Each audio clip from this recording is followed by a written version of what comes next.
Meus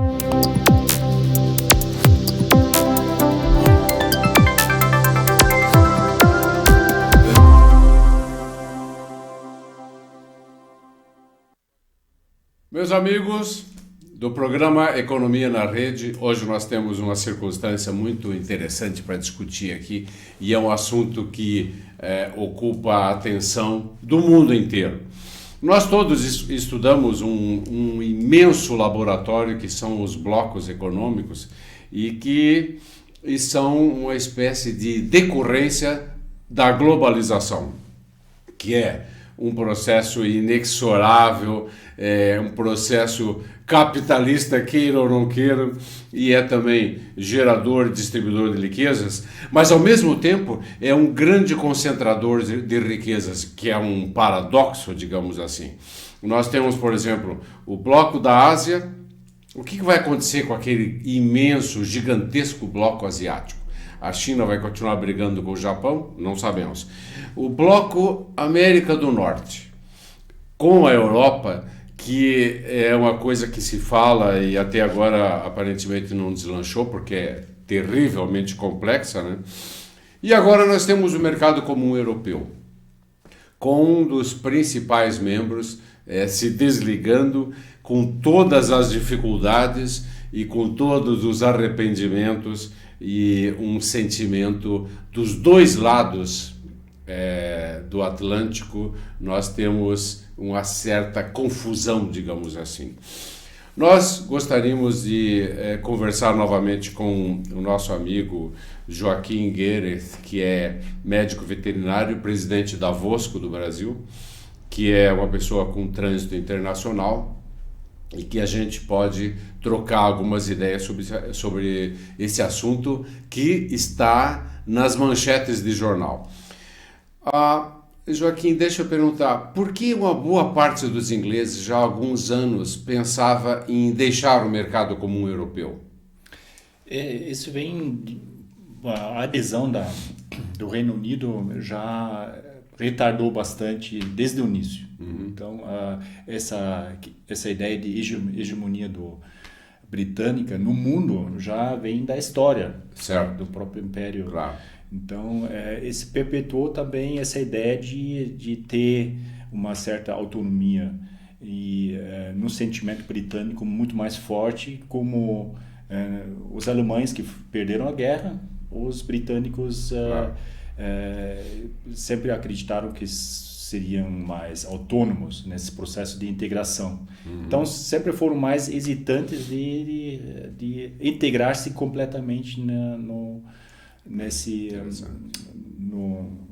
comunidade europeia, no bloco. Aliás, a respeito disso, só um pequeno parênteses, deixa eu falar que um importante escritor inglês, que eu não lembro o nome agora, ele disse o seguinte, há poucos anos, numa conferência, algo assim, que nós ingleses temos que nos acostumar a sermos uma alegre potência de segunda classe. Mas aparentemente eles não estão muito acostumados a ser uma potência de segunda classe, né? Essa dificuldade no pensamento deles, que não tem mais o reino onde nunca o sol se põe. Isso já acabou. Estados Unidos ficou independente, a Nova Zelândia, do outro lado do mundo, também ficou independente. Então, certo. Esse pensamento agora recentemente exacerbou esse sentimento que até li numa revista, o Spiegel, que a classe média ficou estacionária nos últimos anos. A classe média inglesa. Inglesa e europeia, né? Vamos dizer, o problema também de querer fugir do bloco não é só inglesa, só que ali já teve algumas premissas, como citamos agora. Agora, exacerbou porque os jovens que fizeram parte da globalização e se beneficiaram dessa situação da integração da comunidade europeia, como o Londres, até a votação em Londres foi positiva, né? Exato. Para permanecer no bloco. Para ficar ali, 60%. E os jovens mais afincos ou mais propensos a ficar dentro da comunidade, eles entram em conflito com aquelas pessoas, aquela classe média que é estacionária, que, com medo do fluxo exacerbado de estrangeiros, viu que a situação deles não estava melhorando. Ao contrário, estava estacionando ou até piorando, com o risco até de perder benefícios de aposentadoria. Então, até um conflito de gerações, jovens e pessoas aposentadas, e culpando, nesse momento, o bloco. Sendo que isso também foi utilizado por políticos mais populistas, essa oportunidade de puxar essa grande parte da população. Mas eles não receberam um grande volume de imigrantes que receberam? Não receberam, tem números expressivos de poloneses, por exemplo. Até se discute justamente os poloneses, que tem quase 800 mil, se não me engano, de poloneses. Ok, 800 mil é um número representativo. Existe também alemães, né?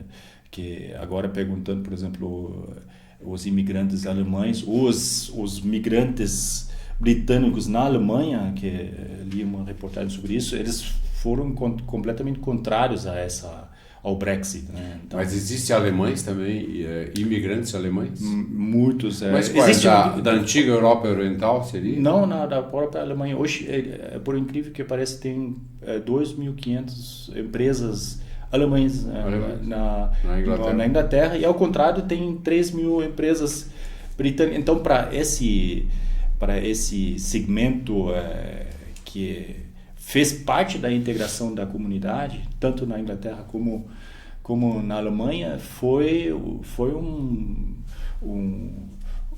realmente foi assustador, vamos dizer, um jogo um balde de água fria mesmo, foi para esse pessoal, porque eles eram contrários, inclusive os britânicos, né? Agora a população que estava isolada, que não fez tanto parte dessa integração e viu riscos, né?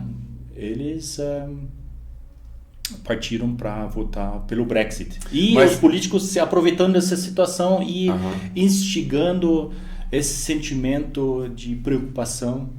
E hoje, como você falou, o pessoal está arrependido, né? Muitas vezes, até foi entrevistar no Jornal Nacional uma pessoa que hoje votaria ao contrário, né? Então, ao contrário do que votou contra. Agora votaria. Você não acha então que havia muita desinformação? Muita desinformação, muito populismo, e esse segmento da população que votou, eu acredito que não sabia bem as consequências que isso traria. E isso até não é compreensível, porque um dia depois da votação, o pound, né, a libra inglesa, desvalorizou 10% perante ao euro ou ao dólar, mais ainda do que isso. Então, era previsível o que ia acontecer para a economia, que ia piorar a situação para aqueles que votaram a favor. Então, uma desinformação bastante grande e um pouco também os políticos se aproveitando para fazer o nome. Então, o populismo, esse é um risco não só na Inglaterra, em toda parte, toda na América. Nós vivemos aqui na América Latina, o populismo utilizando uns lemas para a população que pouco entende, porque o mundo é muito complexo, né? Não se entende completamente as interligações que tem. Por exemplo, 3.000 empresas britânicas na Alemanha ou 2.500 empresas alemãs na Inglaterra. Quem sabe sobre isso? Ou a conectividade das situações para a população normal é desconhecida. Então, perfeitamente. É irresponsabilidade dos governantes de não deixar a par completamente. E o interessante é que agora começa a se ver que esse processo ele tem duas coisas muito sérias que seriam, digamos, a eliminação das tarifas, né? Eles vão agora, quando exportar para o mercado comum, é um país estrangeiro, né? E as fronteiras ficam fechadas, né? Tem todo um processo, porque eu até li aqui, recebemos na nossa Associação de Frangos e Proteína Animal, um parecer ali de Bruxelas, inclusive, de um um escritório de advocacia, como é que vai ser esse processo? Esse processo não é bem simples, porque primeiro a Inglaterra ainda vai ter que fazer a carta dizendo que vamos sair. Aí vai ter... Você não acha que há uma tendência de a Inglaterra postergar essa carta, até pelo menos passar esse atordoamento inicial? Eles vão trocar o primeiro-ministro, né? Daqui a uns 60 dias ou menos, talvez. Ao que parece realmente, e aquele que realmente segue o Cameron, né? O opositor dentro do próprio partido, nesse momento está também não mais tão convicto. E a própria população está, de certa maneira, rejeitando ele, claro, que era o ex-prefeito de Londres, né? Inclusive. E, então, uma grande incerteza no momento, e eles estão tentando postergar, porque também não sabem de que forma vai ter essa relação com a União Europeia, que existe através de bancos, através de empresas, através de toda a legislação que se instalou. Então, eu acredito que tem uma grande confusão e ninguém sabe bem como é que vai proceder. Eu acho um grande retrocesso seria, digamos aqui, fazendo uma comparação talvez mais simples, você excluir um dos estados ou considerar um dos estados brasileiros como um país estrangeiro. Tudo que você tem de tributação, de acordos, de trânsito de pessoas, né, validação de diplomas, etc, etc, tudo isso tem que mudar. Não, isso como é que foi na União Europeia antes da União? Com diversas moedas, com alfândega. Eu me lembro, assim, quando era pequeno, tinha que parar na fronteira, tinha que... E as fronteiras são pequenas distâncias, né? Exato. Você viaja 500 quilômetros, está no outro país, né? Você se esquece como é que era antes, essa dificuldade de trocar a moeda, de poder ir de um país para outro, todas essas benesses, né? Você esquece no momento de adversidades. Eu sou mais...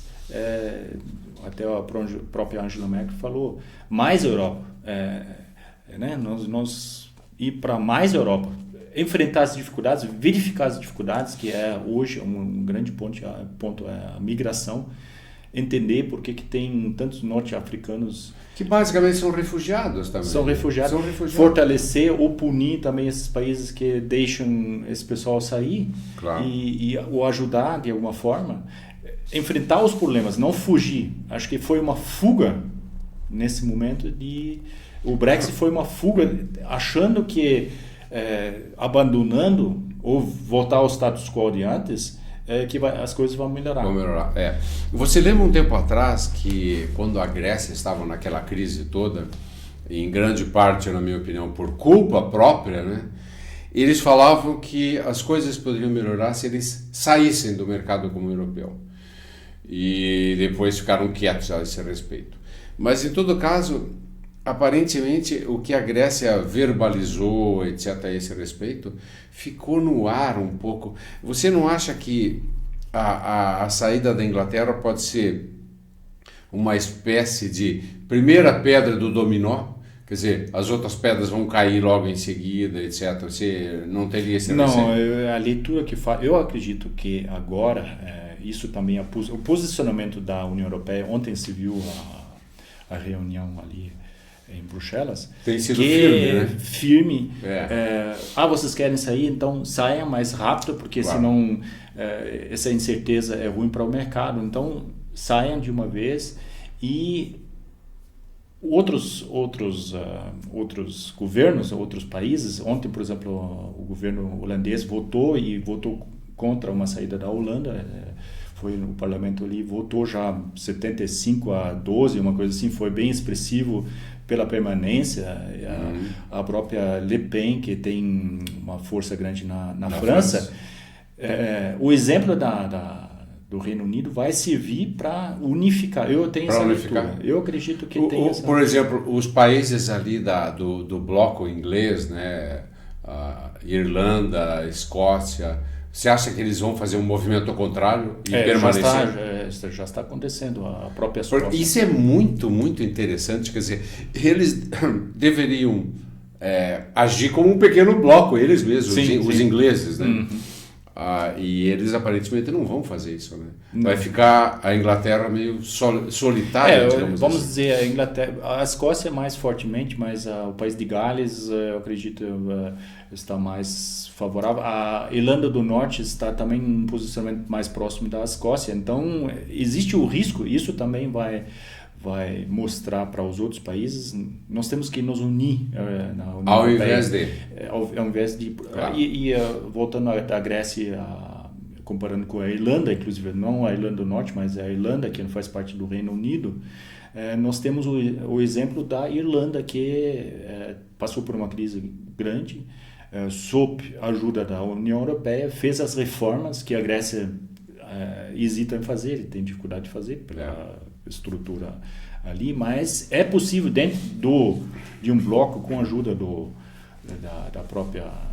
bloco europeu, de prosperar através da união e através das reformas necessárias no próprio país. A própria França está fazendo reformas trabalhistas, por exemplo, necessárias, que a Alemanha já fez.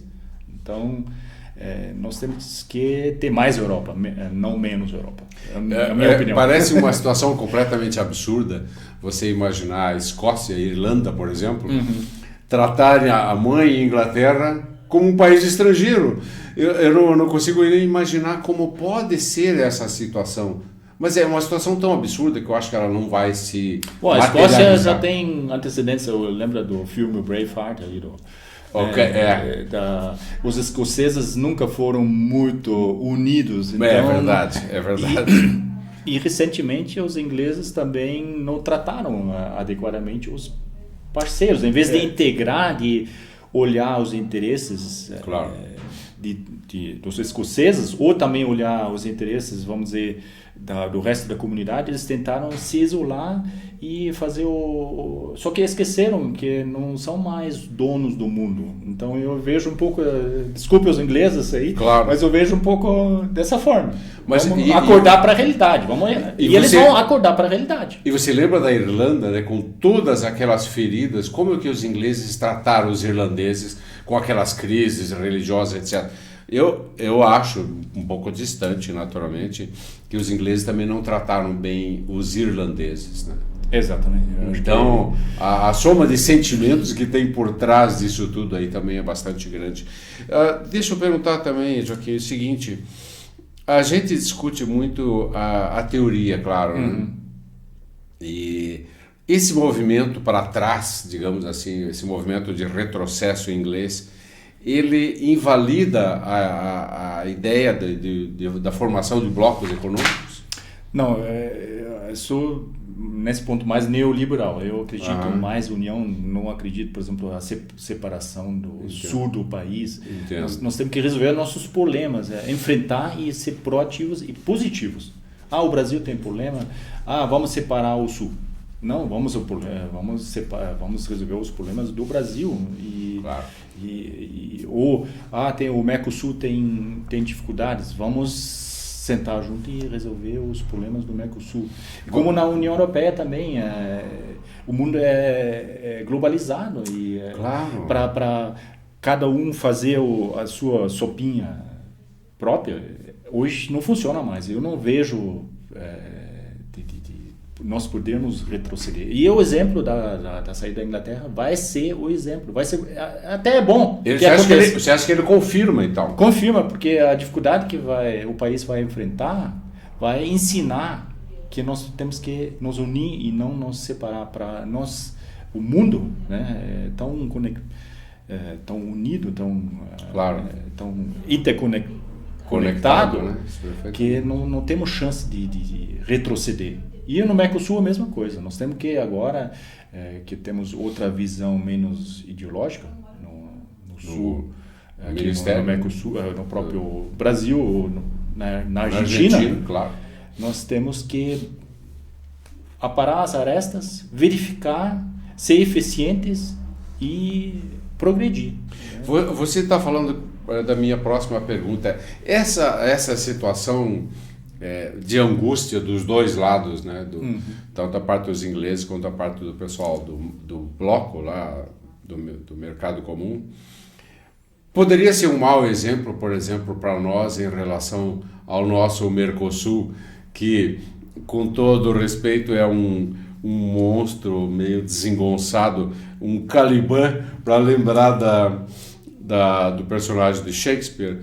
É um pequeno Caliban, quase inútil, né? Que, na verdade, serve a relações bilaterais entre Argentina e Brasil. Esse é o que ele serve. Sim. Então, não poderia que o próprio Mercosul sofresse um retrocesso em relação a esse problema que está lá, ou você não vê assim? Eu vejo assim nos próximos meses, e já está acontecendo.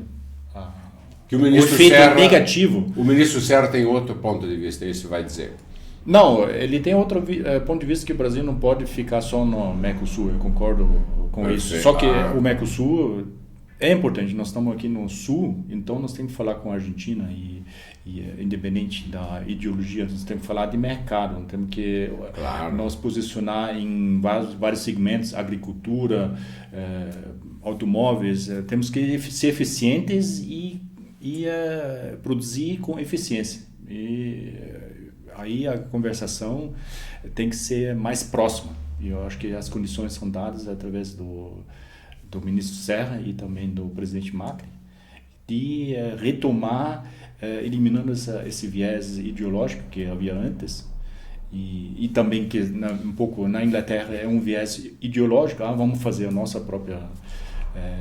vamos ser eficientes, vamos produzir, vamos incentivar as empresas a produzir, também investir em inovação e educação da população e progredir.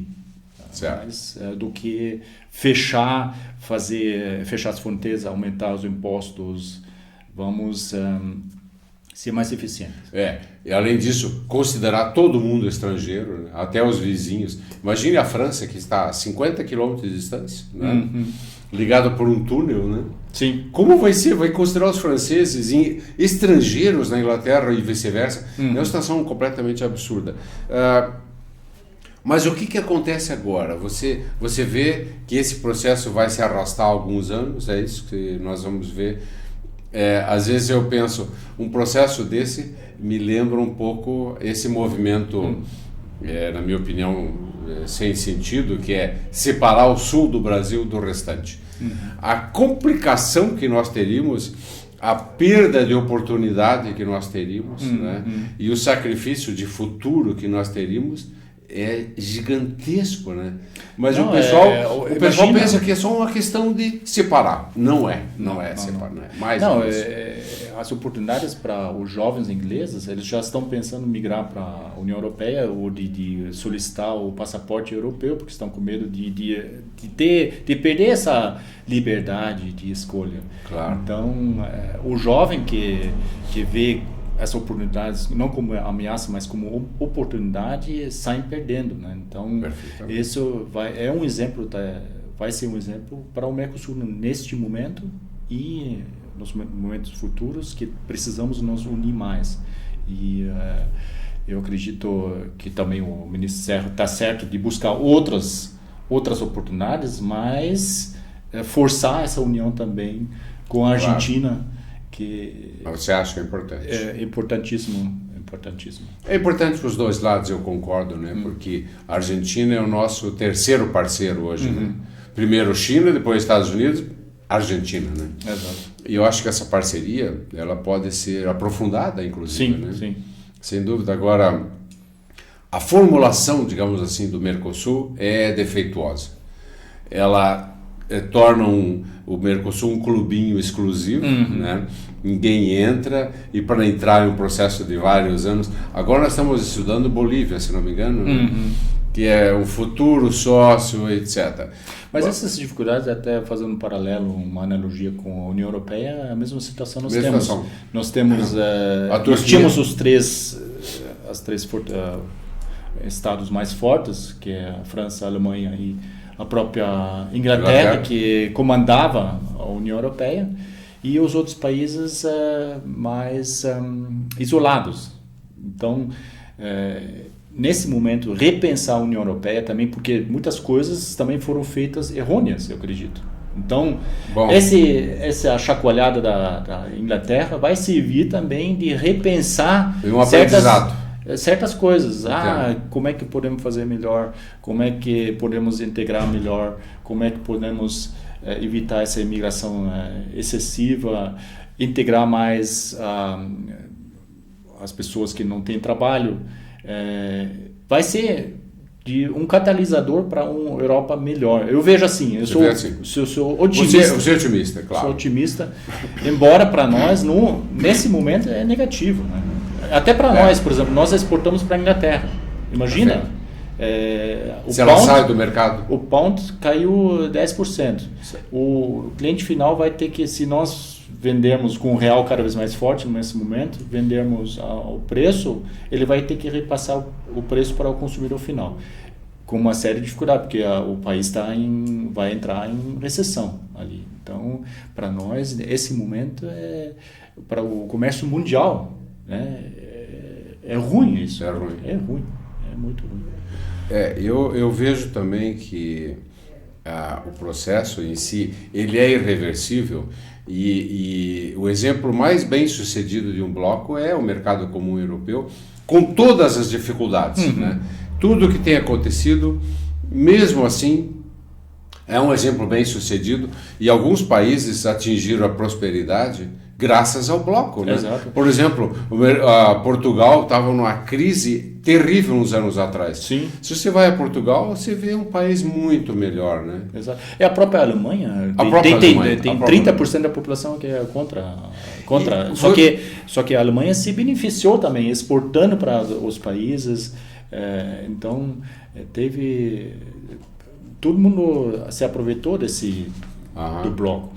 Você mencionou a Alemanha. A Alemanha vai se beneficiar desse processo da saída da Inglaterra? Não vai. Eu vejo assim negativo nesse momento, porque até ali a expectativa de cair o PIB da Alemanha em 2017 0,5% em função da saída e também essa posição de vanguarda que a Alemanha não gosta de assumir em função da história.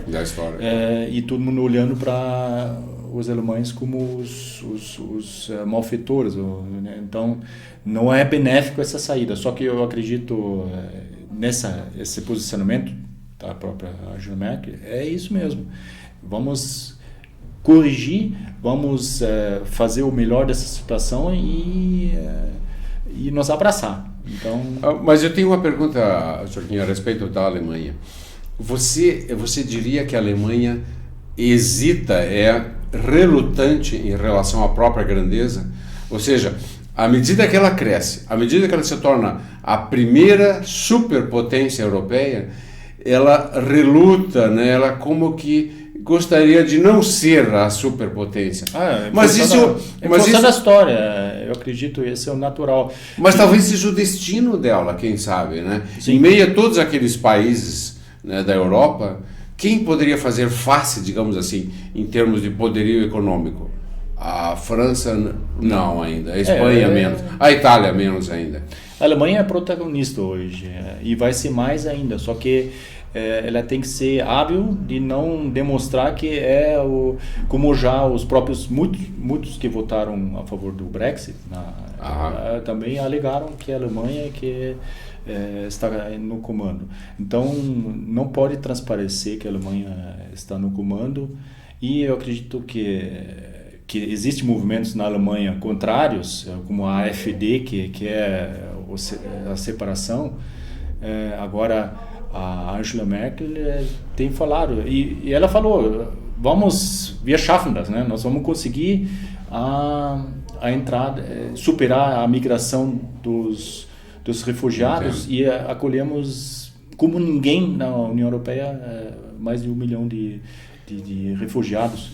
Então demos o exemplo, acho que foi dado o exemplo. Eu também acho que esse foi um belo exemplo da Alemanha. Mas você não poderia concordar que essa relutância, digamos assim, dos alemães por causa da história, né, em assumir uma posição absolutamente de vanguarda no bloco,